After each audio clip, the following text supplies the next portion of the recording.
Hello दोस्तों, now I welcome to all of you on my YouTube channel Learn with Ashok। आज की class में हम आप लोगों से कुछ एक स्पेशल जो अग्निवीर गर्ल्स के लिए जो स्पेशल थिंग्स हैं उसके बारे में डिस्कस करने वाले हैं कि यदि कोई गर्ल्स अग्निवीर का फॉर्म अप्लाई करना चाहती है तो उसके लिए क्या क्या चीजें जरूरी हैं, क्या वो कर सकती है या नहीं कर सकती है, यदि कर सकती है तो किन चीजों की जरूरत है, क्या उसकी हाइट होनी चाहिए, क्या उसकी उम्र होनी चाहिए, क्या क्या जरूरी डॉक्यूमेंट्स होने चाहिए, इन सभी चीजों के बारे में डिस्कस करेंगे। तो ये आपके लिए वीडियो बहुत ही जरूरी है। आप बिल्कुल वीडियो को स्किप ना करें, शुरू से लास्ट तक देखें और वीडियो को चैनल को सब्सक्राइब करना बिल्कुल ना भूलें, वीडियो को शेयर जरूर करें। चलिए देखते हैं, कुछ पॉइंट्स यहाँ पे मेंशन किया है मैंने कि अग्निवीर गर्ल्स के लिए जो स्पेशल चीजें हैं, जो स्पेशल बातें हैं, जो मैंने यहाँ पर दर्शाने की कोशिश की है, बताने की कोशिश की है। सबसे पहले अग्निवीर जो एसएसआर और अग्निवीर एमआर, दो ऐसी चीजें हैं यहाँ पर जिसके अंतर्गत लड़कियां जो हैं फॉर्म अप्लाई कर सकती हैं। एक एसएसआर और दूसरा एमआर। तो एसएसआर क्या होता है, सबसे पहले हमको इसको समझने की जरूरत है। एसएसआर का मतलब होता है senior secondary recruitment. Senior secondary recruitment. और अग्निवीर एमआर जो होता है मैट्रिकुलेशन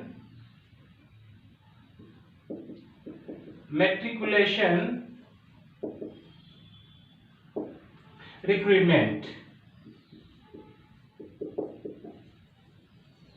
ओके, तो अग्निवीर एसएसआर और एमआर के अंतर्गत गर्ल्स फॉर्म अप्लाई कर सकती हैं अग्निवीर के लिए, ये चीज हमें समझना है। अगली चीज यहाँ दी है कि एज क्या होनी चाहिए, आयु सीमा क्या होनी चाहिए, इसके बारे में हमें समझना है। तो इसके लिए जो गवर्नमेंट ने आपके लिए निर्धारित किया है 17.5 मीन 17.5 साल से लेकर के 23 साल तक जिनकी उम्र है वो लोग इसमें फॉर्म अप्लाई कर सकते हैं। वो बॉयज गर्ल्स दोनों के लिए एक ही है क्राइटेरिया। यहाँ तक एज जो थी वो 21 थी, लेकिन यहाँ पर 2 वर्ष के लिए क्या किया गया है, इसको 2022 में जो वैकेंसी आई है उसके लिए 2 वर्ष की छूट दी गई है। तो यहाँ पर आप 17.5 से 23 साल के बीच वाले लोग भी फॉर्म अप्लाई कर सकते हैं। अब हमें समझना है सबसे पहले कि जो भर्ती प्रक्रिया है वो कितने चरणों में होगी। तो सबसे पहले आपकी लिखित परीक्षा होगी, उसके बाद फिजिकल होगा, फिर मेडिकल होगा, फिर डॉक्यूमेंट वेरिफिकेशन होगा। मतलब ये 4 चरण सभी के लिए अप्लाई हैं। बट यहाँ पर जो गर्ल्स के लिए है वो फिजिकल टेस्ट के लिए कुछ अभी मेंशन नहीं किया गया है। तो ये बॉयज और गर्ल्स दोनों के लिए है, बट गर्ल्स के लिए होगा या नहीं अभी कुछ कहना पॉसिबल नहीं है। ठीक है, तो फिर भी आप तैयारी अपनी कंटिन्यू रखिए। फिजिकल टेस्ट के लिए भी दौड़ना भागना जो भी है उसके लिए आप प्रयास अभी से जारी रखिए। बट लिखित परीक्षा की तैयारी आपको बहुत अच्छे से करना है, जो कि दोनों के लिए इंपॉर्टेंट है। एसएसआर हो या फिर एमआर, दोनों के अंतर्गत यदि आपने फॉर्म अप्लाई किया है तो दोनों के लिए आपको लिखित परीक्षा जरूर देनी पड़ेगी।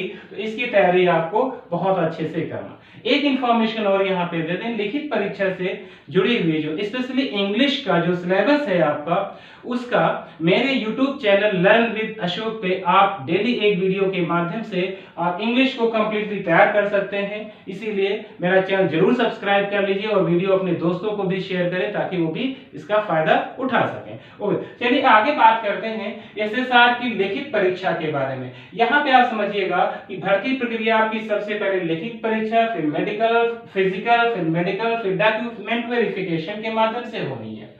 तो एसएसआर की लिखित परीक्षा में इसमें क्या होता है कि जो भी बच्चे, जो भी स्टूडेंट्स इंटरमीडिएट पास होने चाहिए, मींस वो इंटरमीडिएट की परीक्षा दे चुके हों, इंटरमीडिएट पास होना चाहिए किसी भी बोर्ड से। ओके, ये कोई जरूरी नहीं कि आपका सीबीएसई हो, यूपी बोर्ड हो, एमपी बोर्ड हो, कोई भी हो, बट इंटरमीडिएट आप पास होने चाहिए। और यहाँ पर दूसरी चीज है कि कोई भी बाउंडेशन परसेंटेज का नहीं है। ठीक है, परसेंटेज का यहाँ पर कोई बाउंडेशन नहीं किया गया है। आपका परसेंटेज क्या है उससे कोई मतलब नहीं है, बट आपको पास होना जरूरी है। दूसरी बात यहाँ पे ये भी समझना है कि जो सब्जेक्ट आएंगे इसको बहुत अच्छे से समझिएगा आप लोग कि जो लिखित परीक्षा होगी उसमें कौन कौन सा सब्जेक्ट आएगा। तो सबसे पहले इसमें इंग्लिश पूछी जाएगी, इसको आप लोग नोट डाउन कर लीजिए। इंग्लिश के आपके 25 क्वेश्चंस होंगे, 25 क्वेश्चंस होंगे और 25 मार्क्स के होंगे, ठीक है। मींस एक क्वेश्चन आपका 1 मार्क्स का होगा, तो 25 क्वेश्चन दिए होंगे, 25 मार्क्स में होंगे। अगला जो सब्जेक्ट होगा आपका वो मैथ्स होगा। मैथ्स में भी आपके 25 क्वेश्चंस होंगे जो 25 मार्क्स के होंगे, ठीक है। अगला सब्जेक्ट जो है आपका साइंस होगा। साइंस सेम है वैसे ही, 25 क्वेश्चंस दिए होंगे जो कि 25 मार्क्स के होंगे। और लास्ट सब्जेक्ट जो आपका बचता है जनरल अवेयरनेस, यहां पे भी 25 क्वेश्चंस दिए होंगे और 25 मार्क्स के होंगे। इस तरीके से जो आपका लिखित परीक्षा जो आपकी होगी एसएसआर वालों की, वो 100 मार्क्स की होगी, ठीक है। मींस 100 क्वेश्चंस दिए हुए होंगे और ये 100 मार्क्स में होंगे। ये बात आप बिल्कुल ध्यान रखिएगा। आप नोट कर लीजिए कि इंटरमीडिएट जो पास्ट मींस एसएसआर का फॉर्म जो डाले हैं उनकी जो एग्जाम होगा उसमें 4 टॉपिक्स होंगे। एक इंग्लिश होगा जो 25 मार्क्स, मैथ्स 25 मार्क्स, साइंस भी 25 मार्क्स और जनरल अवेयरनेस से भी 25 मार्क्स होंगे। हर एक क्वेश्चन 1 नंबर का होगा।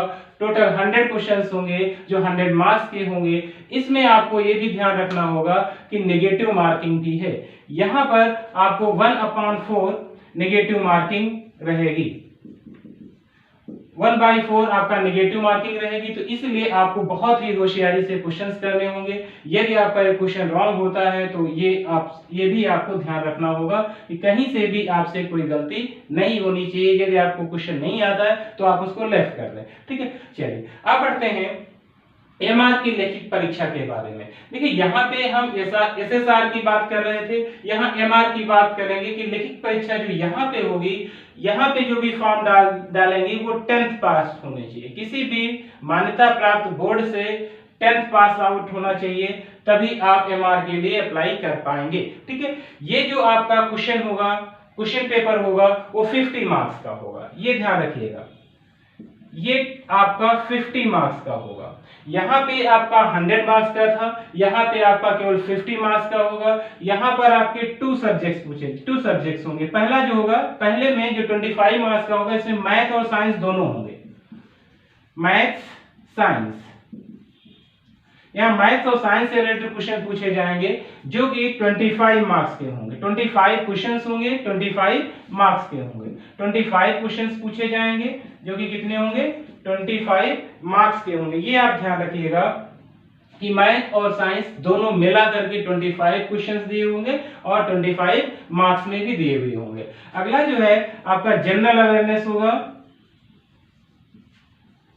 जनरल अवेयरनेस होगा, ये भी 25 क्वेश्चंस यहाँ पर दिए होंगे, यहाँ पर भी 25 मार्क्स दिए हुए होंगे, ठीक है। मींस इस तरीके से आपका जो है एमआर की जो लिखित परीक्षा होगी, जो 10th पास आउट स्टूडेंट्स के लिए है, जो कि 50 मार्क्स की होगी, जिसमें से मैथ्स और साइंस 25 क्वेश्चंस दिए हुए होंगे 25 मार्क्स में, और जनरल अवेयरनेस जो है 25 क्वेश्चंस दिए होंगे 25 मार्क्स में।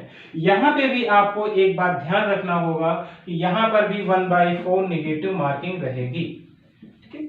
ये चीज आपका ड्रॉबैक हो सकती है। यहाँ पर आपको बहुत ही सावधानी से काम करना होगा ताकि आपका एक भी मार्क्स कटने ना पाए। एक चीज और यहाँ पे समझनी है, जो एमआर के लोग हैं, जो 10th पास आउट है, जैसा कि मैंने बताया था कि इंटरमीडिएट एसएसआर में कि परसेंटेज का कोई बाउंडेशन नहीं होगा, उसी तरीके से यहाँ पर भी परसेंटेज का कोई भी बाउंडेशन नहीं होगा। यदि आपके पास कोई भी परसेंटेज है, आप पास आउट है, तो फॉर्म अप्लाई कर सकते हैं।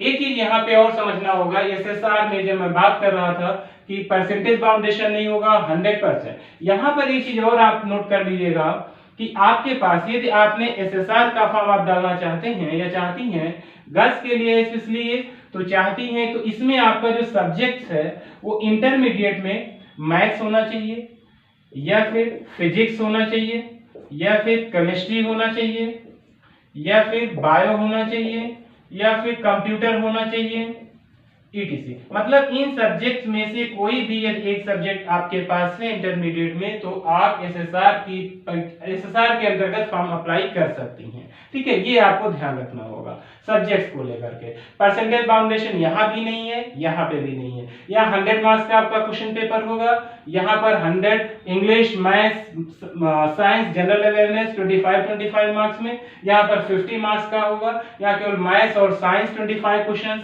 और जनरल अवेयरनेस 25 क्वेश्चंस। तो आई थिंक ये चीज आपकी बिल्कुल क्लियर हो गई होगी कि यहाँ पर किस तरीके से SSR और किस तरीके से MR की रिटन एग्जाम होगा आपका। अब बात करते हैं मेडिकल में। मेडिकल की, मेडिकल के लिए जो गर्ल्स के लिए है उनकी जो लंबाई होनी चाहिए वो लगभग 152 सेंटीमीटर होनी चाहिए, नियर अबाउट 5 फीट होनी चाहिए। ये बात आप ध्यान रखिएगा कि लड़कियों की जो लंबाई है वो 5 फीट होना चाहिए, और यदि 5 फीट लंबाई है तो उसके लगभग 47.8 से लेकर 49.9 तक आपका वेट होना चाहिए। ये भी आप ध्यान रखिएगा। जिस हिसाब से आपकी लंबाई होगी उसी के हिसाब से आपका वेट भी चेक किया जाएगा, ये आप ध्यान रखिएगा। यहाँ पर मेडिकल में आपका आई चेकअप होगा,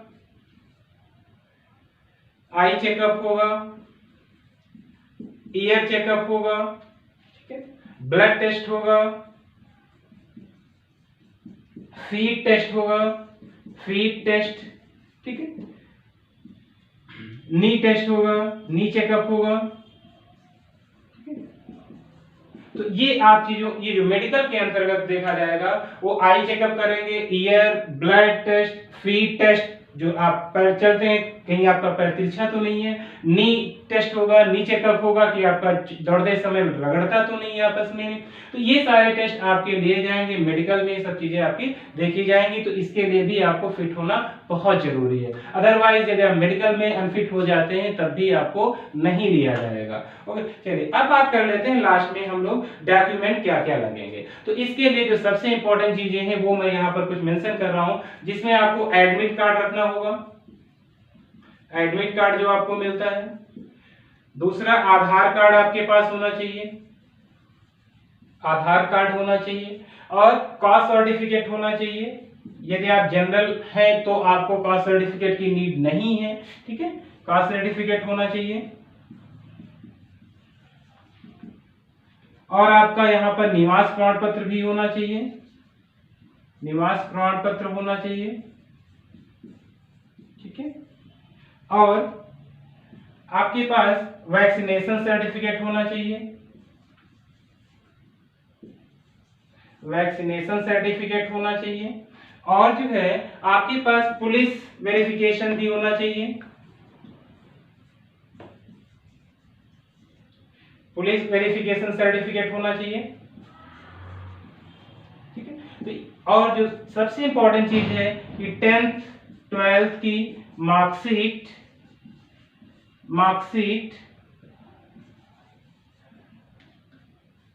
और सर्टिफिकेट दोनों होने चाहिए, एंड सर्टिफिकेट मींस ये सारे डॉक्यूमेंट्स आपके पास जरूर होने चाहिए। यदि आप जब फाइनल डॉक्यूमेंट वेरिफिकेशन के लिए जाते हैं तो वहां पर इन सभी डॉक्यूमेंट्स को आप बहुत अच्छे से नोट करिएगा, रखिएगा, पहले से फिट करिएगा। और हाँ, लास्ट में एक बार फिर से आप हमारा चैनल सब्सक्राइब करना बिल्कुल मत भूलिए, वीडियो को जरूर शेयर करें। और आज से आपको कल से आपको एक वीडियो डेली मिलेगा जो कि इंग्लिश से रिलेटेड होगा, और एक एक टॉपिक आपको क्लियर करवाया जाएगा। इसलिए आप हमारे चैनल जरूर सब्सक्राइब कर लें। Thank you so much.